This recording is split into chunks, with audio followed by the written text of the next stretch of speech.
Assalamualaikum warahmatullahi wabarakatuh. Selamat pagi dan salam sejahtera bagi kita semua.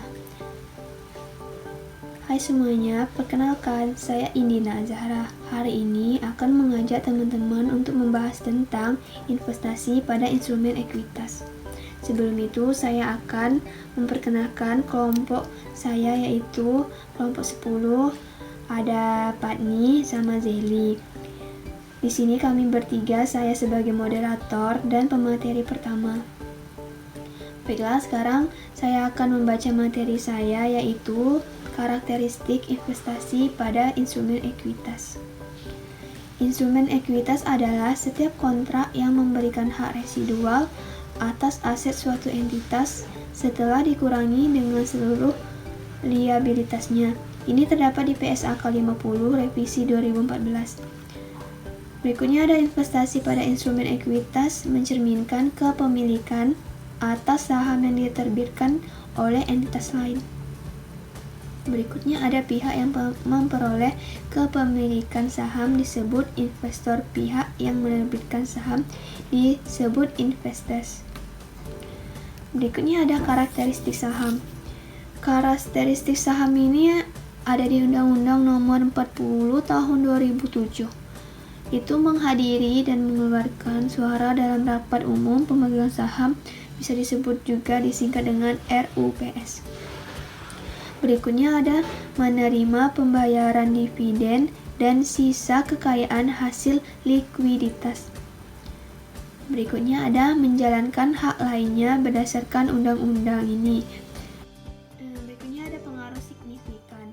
Pengaruh signifikan jika kepemilikannya investor baik langsung maupun tidak langsung sebesar 20% sampai 50%, kecuali dapat dibuktikan sebaliknya bahwa tidak terdapat pengaruh signifikan. Berikutnya itu ada tidak terdapat pengaruh signifikan jika kepemilikan investor baik langsung maupun tidak langsung kurang dari 20%, kecuali dapat dibuktikan sebaliknya bahwa terdapat pengaruh signifikan. Materi berikutnya akan disampaikan oleh teman saya, Patni.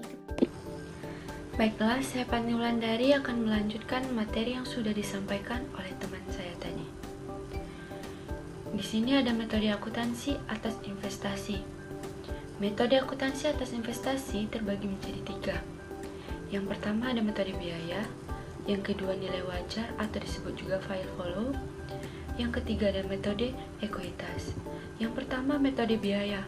Metode biaya merupakan suatu metode akuntansi yang mencatat nilai investasi berdasarkan harga perolehan, yang artinya nilai investasi diukur pada saat aset atau investasi pertama kali dibeli dan tidak berubah sepanjang waktu kecuali ada penyesuaian karena kehilangan atau kerusakan. Penerapannya, metode biaya digunakan jika kepemilikan investor terhadap perusahaan anak kurang dari 20%. Dalam hal ini, penghasilan investor dianggap sebagai bagi hasil dan tidak mempengaruhi besaran investasi dari investor bersangkutan. Lanjut, ada nilai wajar atau disebut juga tadi file follow, yang merupakan nilai tukar aset atau penyelesaian kewajiban antara pihak yang memahami dan berkeinginan untuk melakukan transaksi wajar. Dalam konteks akuntansi, nilai wajar diukur sebagai harga yang akan diterima untuk menjual aset atau dibayarkan untuk mengalihkan liabilitas dalam transaksi yang teratur antara pelaku pasar pada tanggal pengukuran.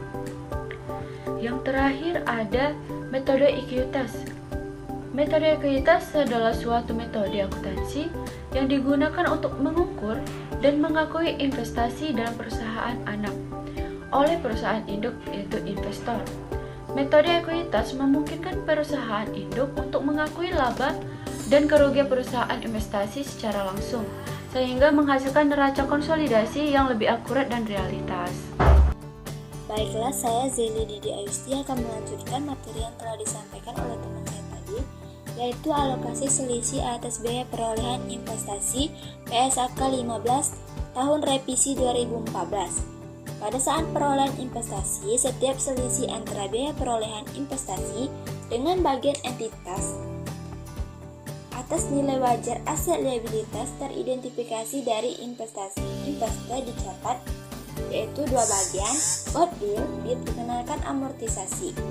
Kedua, setiap selisih lebih bagian entitas atas nilai wajar, yaitu aset dan liabilitas teridentifikasi dari investor terhadap biaya pengolahan dimasukkan sebagai penghasilan dalam menentukan bagian entitas atau laba rugi entitas. Selanjutnya, penghentian pengakuan, yaitu ada dua. Yang pertama, investasi menjadi investasi pada anak perusahaan. Maka investor mencatat investasinya sesuai PSAK 22 revisi tahun 2010 dan PSAK 65. Kedua, menjual sebagian investasinya dengan sisa kepentingan dalam entitas asosiasi merupakan aset keuangan, maka investor mengukur sisa kepentingan tersebut pada nilai wajar sesuai PSAK 55 revisi tahun 2014. Investor mengakui dalam laba rugi. Selanjutnya, nilai tercatat investasi negatif pada metode ekuitas, yaitu ada dua bagian juga. Jika nilai tercatat investasi menjadi nol atau negatif, maka investor menghentikan kepentingan pengakuan bagian atas rugi lebih lanjut setelah kepentingan entitas dikurangkan menjadi nol, tambahan kerugian dicadangkan. Selanjutnya, jika entitas asosiasi melaporkan laba, maka investor mulai mengakui bagiannya atas laba tersebut hanya setelah bagian atas laba tersebut sama dengan bagian rugi yang belum diakui atau dicadangkan. Selanjutnya, transaksi hulu dan hilir, di mana transaksi hulu itu yaitu jika investor bertindak sebagai pihak penjual dan entitas asosiasi sebagai pembeli. Selanjutnya, yang kedua, transaksi hilir, yang dimana transaksi hilir ini yaitu jika investor bertindak sebagai pihak pembeli dan entitas asosiasi sebagai penjual. Baiklah, itulah materi yang ingin saya sampaikan. Selanjutnya akan dilanjutkan oleh teman saya.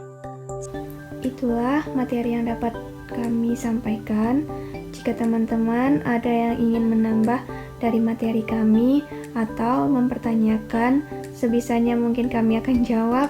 Kepada teman-teman yang ingin bertanya atau menambahkan, kami persilakan.